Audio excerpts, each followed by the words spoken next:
Today with Professor Erik Jones. Some of our blog readers will recognize Professor Jones. He's been on numerous times, most recently graduation. We had a piece earlier this year on interviews, which actually, I believe, Erik, has been the most viewed, or the most read entry we've had in 6 months of blogging. So there you go. Anyways, we're here today with Erik to talk about two things. One about core exams, and specifically about a core course that he taught this past spring, and then also to talk a little bit about a project that he's very involved in right now. So with that, Erik, my first question would be, why does SAIS have core courses and core exams? Well, I think that's a good question. The idea of the core is that we get students from all over the place.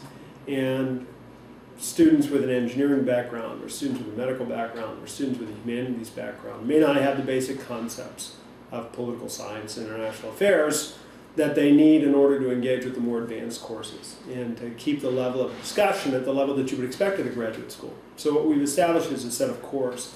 There are four. I teach comparative national systems, which is the comparative politics core. There's also an IR theory core, American foreign policy, and what we call evolution of the international system, which is diplomatic history from pointy sticks to nuclear weapons. Anyway, the idea is that you would do at least two of these cores so that you would have the basic vocabulary that you need and the basic conceptual framework that you need in order to engage in the more advanced forms of study, so that you push the conversation forward as opposed to pulling it backward.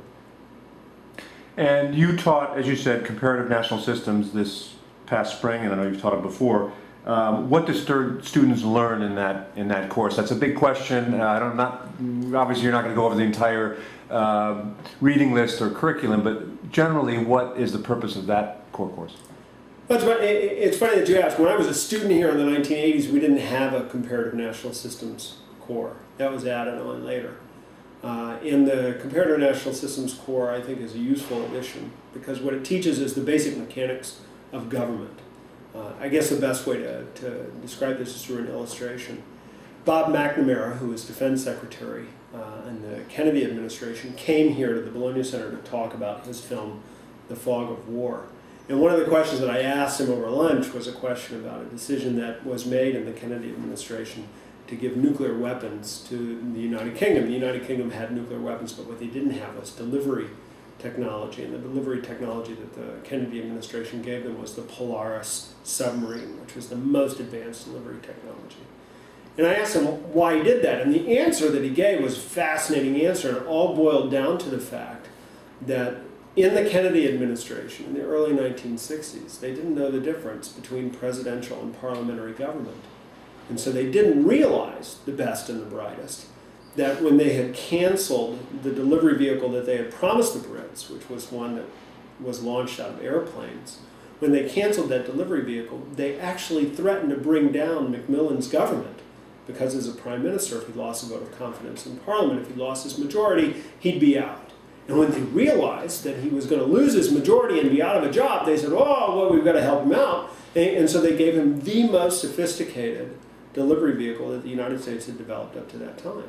And the whole history of the British nuclear deterrent from the early 1960s onward was determined by the fate of that decision, which was informed by a lack of knowledge about the difference between parliamentary and presidential systems. Well, we don't think SAIS students should go forward in life, become the best and the brightest, without knowing the difference between different forms of government. And so we believe that, and we teach that, different forms of government are important in influencing the way different kind of governments operate. Yeah, the best and the brightest indeed. I wonder if McNamara gave the UK a Cadillac when he was head of Ford afterwards. Anyways, Professor Jones, when we were last in this office, there were books along this entire wall, and as our readers can see today, there are boxes. Could you just say a little bit about why there are boxes instead of books?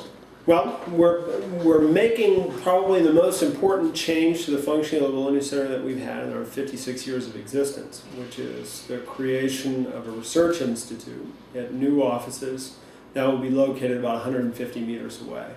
And since I'll be directing that institute, I get to move into the new offices. And so I've had to pack up all my books, tear down all my shelves, and get ready for the move, which is going to happen in about 2 days' time. So just one last question, Erik. What will the Policy Research Institute do specifically? The function of the Policy Research Institute is to strengthen the intellectual community at the Bologna Center. So we're not going to change what we do in terms of substance. We're not going to start researching things that we never researched before, but we are going to change what we do in terms of practice. We're going to engage students much more actively in the development and promotion of our research. We're going to engage faculty members in much more of a community style of research, celebrating what each other discovers, and also helping to push the conversation forward. We expect this to be a focus for activity not just in Italy but across Europe, and we've engaged in new relationships with a lot of think tanks in London, in Brussels, in Berlin, in order to try to concentrate activity here in Bologna so that when you come to Bologna, you get to benefit from life in a medieval Italian city, but you get to be part of a vibrant and pan-European research community as well. Fantastic. Erik, all the best in your move, and take care of your back in the process. Thanks a lot, Nelson. Great talking with you.